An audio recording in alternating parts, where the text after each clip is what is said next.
Bonjour à tous et bienvenue sur cette première vidéo du Cri de la Gargouille. Aujourd'hui, nous allons aborder l'un des sujets qui passionne le plus les fans européens, à savoir l'arrivée d'un parc d'attractions sur Harry Potter en Europe.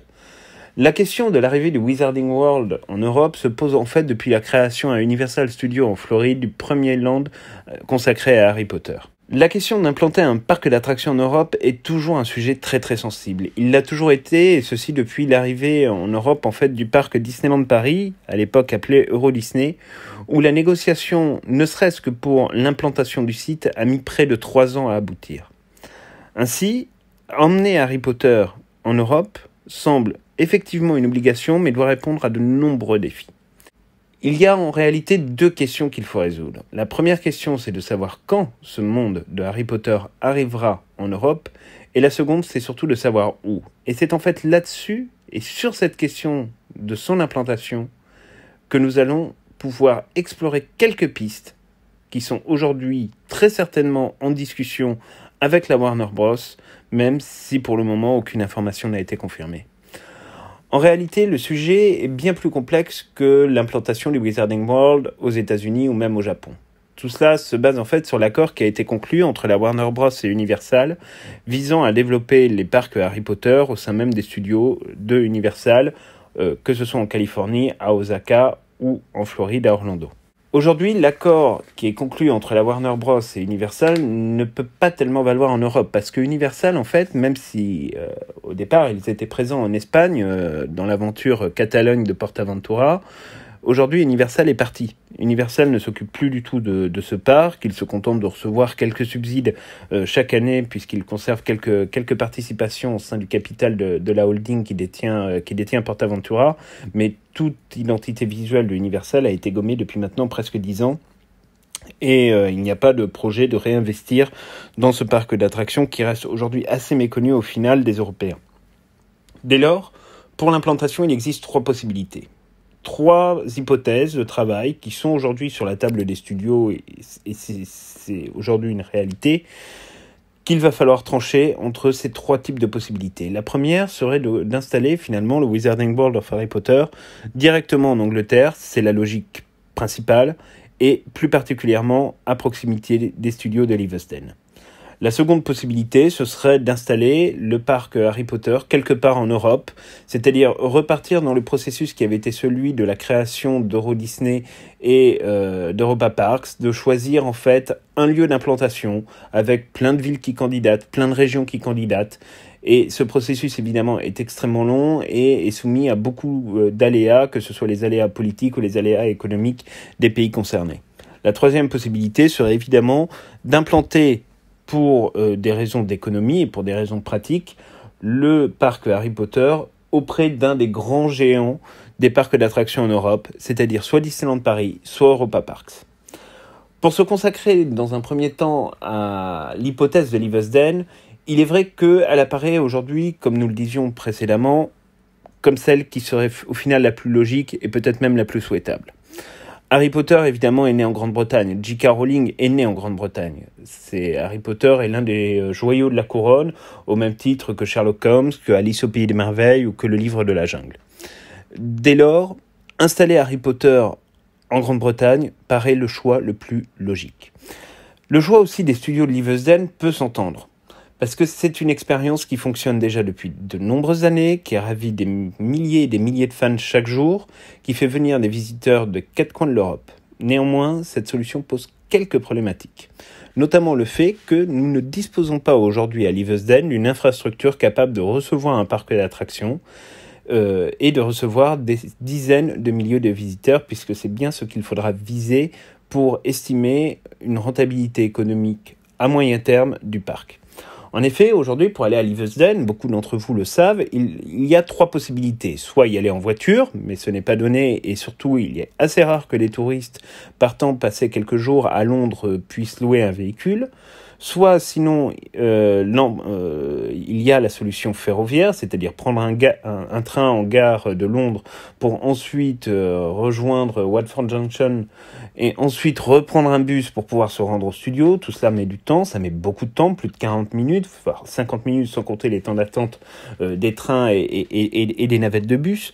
Et la troisième solution, évidemment, c'est de prendre un bus à Impérial directement au centre de Londres depuis 4 points d'entrée, mais là aussi c'est soumis à la fois aux aléas de la circulation londonienne qui parfois peut être compliquée, notamment dans les heures de pointe, et qui rend également la visite au studio un petit peu plus stressante, puisqu'il faut en permanence être en capacité de vérifier qu'on est bien raccord avec son horaire de départ du bus qui nous est imposé, puisque généralement les services de Golden Tours nous donnent un tour d'environ 3h30 pour faire les studios, ce qui peut parfois être un petit peu juste. Donc du coup, pour construire en fait le Wizarding World of Harry Potter à proximité des studios londoniens, il faudrait développer des infrastructures de transport, c'est-à-dire des infrastructures ferroviaires, doubler l'autoroute, qui pour l'instant est une petite autoroute sur laquelle il n'y a quand même pas beaucoup de voies, et également mettre en place tout un tas de systèmes permettant de recevoir les touristes, c'est-à-dire des infrastructures hôtelières, des infrastructures de restauration, des pubs, et même également des parkings gigantesques qui permettraient d'accueillir un flux de visiteurs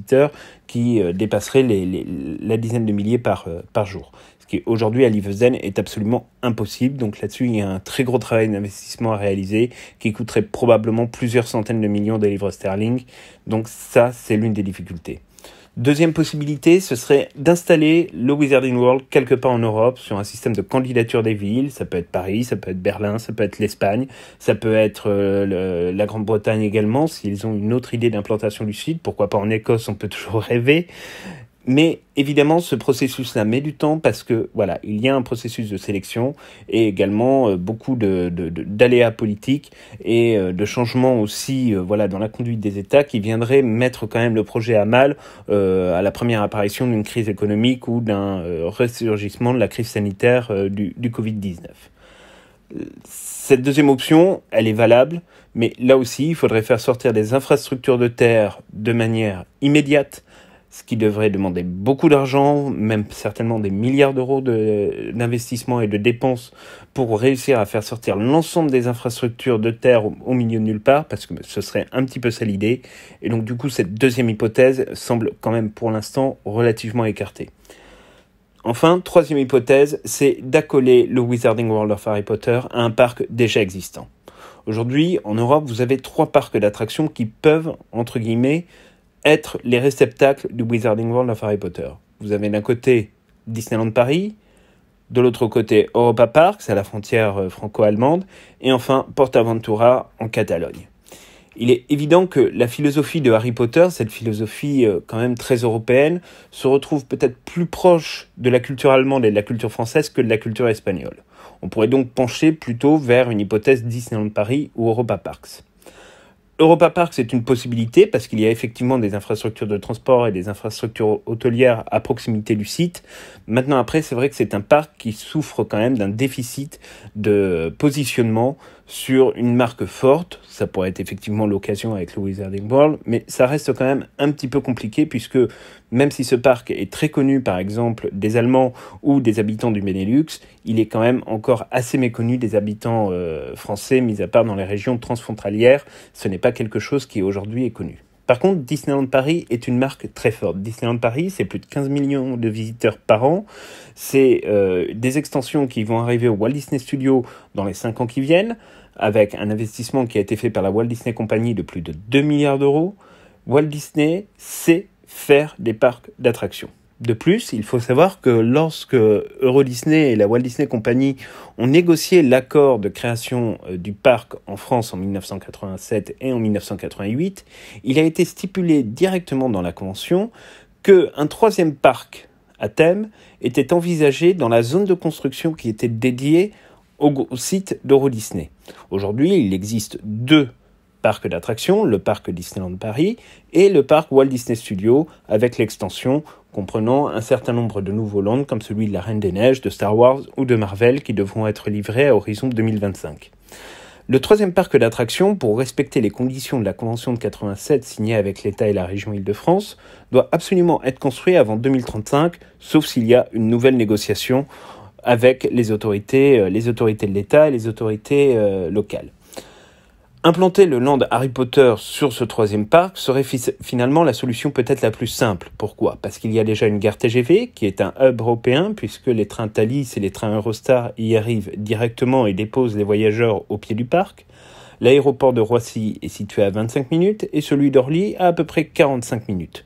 Ce qui fait qu'il y a une offre de transport assez importante avec une autoroute européenne qui est l'autoroute A4 qui passe juste au pied du parc. Dès lors, on peut effectivement se poser la question de savoir s'il ne serait pas opportun d'installer le parc Wizarding World au sein du complexe de Disney Resort.